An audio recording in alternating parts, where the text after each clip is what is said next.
Chapter 3. My work and those dimensions of reality into which it takes me. Now, I have friends even as you do, though my friends may be of longer standing. You must understand that we experience our own reality in quite a different manner than you do. We are aware of what you would call our past selves, those personalities we have adopted in various other existences. Because we use telepathy, we can hide little from each other, even if we wish to. This, I am sure, seems an invasion of privacy to you, and yet I assure you that even now, none of your thoughts are hidden, but are known quite clearly to your family and friends. And I may add, unfortunately, to those you consider enemies as well. You are simply not aware of this fact. This does not mean that each of us is like an open book to the other. Quite the contrary. There is a such thing as mental etiquette, mental manners. We are much more aware of our own thoughts than you are.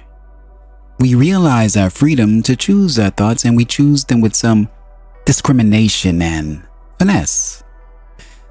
The power of our thoughts has been made clear to us through trial and error in other existences. We have discovered that no one can escape the vast creativity of mental image or of emotion. This does not mean that we are not spontaneous or that we must deliberate between one thought or another in anxious concern that one might be negative or destructive. That, in your terms, is behind us. Our psychological structure does mean that we can communicate in far more various forms than those with which you are familiar, however. Pretend, for example, that you meet a childhood friend whom you have long forgotten. Now, you may have little in common, yet you may have a fine afternoon's discussion centered about old teachers and classmates and establish a certain rapport. So when I meet another, I may be able to relate to him much better on the basis of a particular past life experience, even though in my now, we have little in common. We may have known each other, for example, as entirely different people in the 14th century, and we may communicate very nicely by discussing those experiences, much as you and your hypothetical childhood friend established rapport by remembering your past. We will be quite aware that we are ourselves, however, the multi-dimensional personalities who shared a more or less common environment at one level of our existence.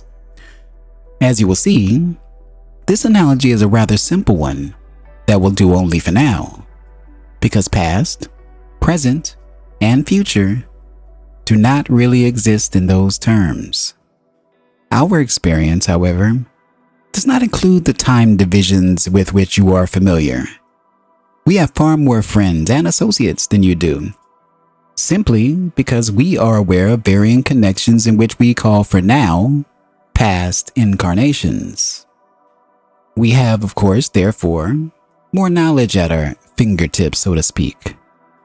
There's no period in time in your terms that you can mention, but some of us have been from there and carry within our memories the indelible experience that was gained in that particular context.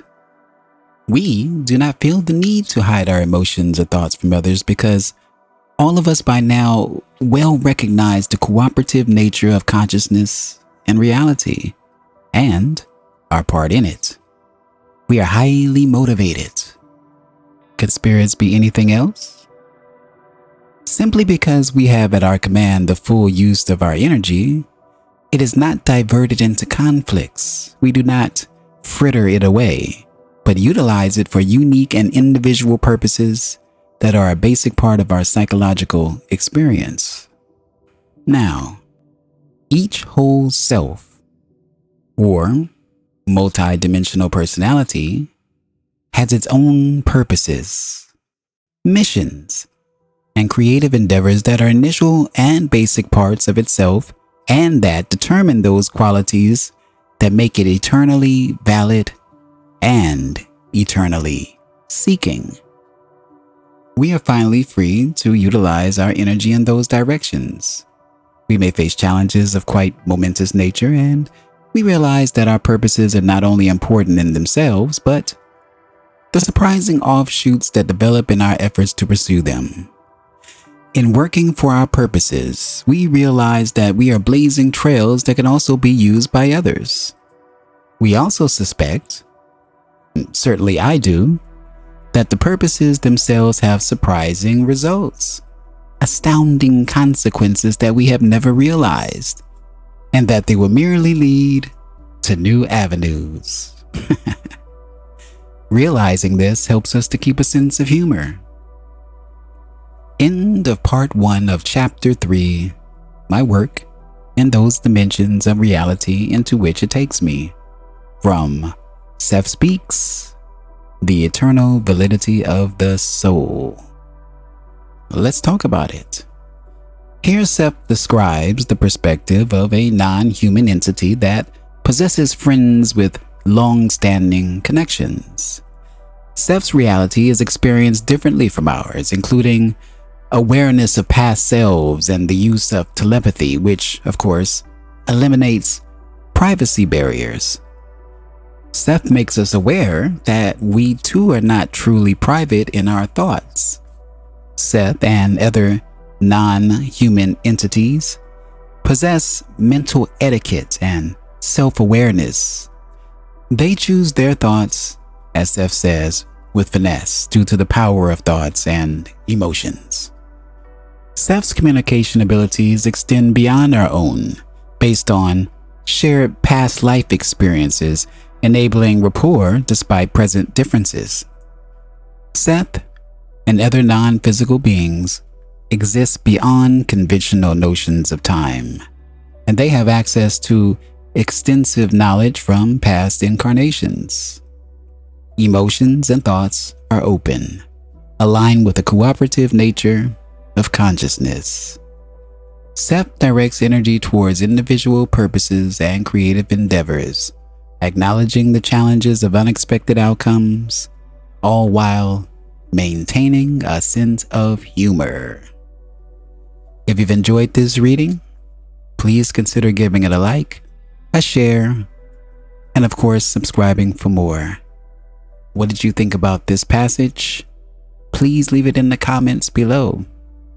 And as always, thank you.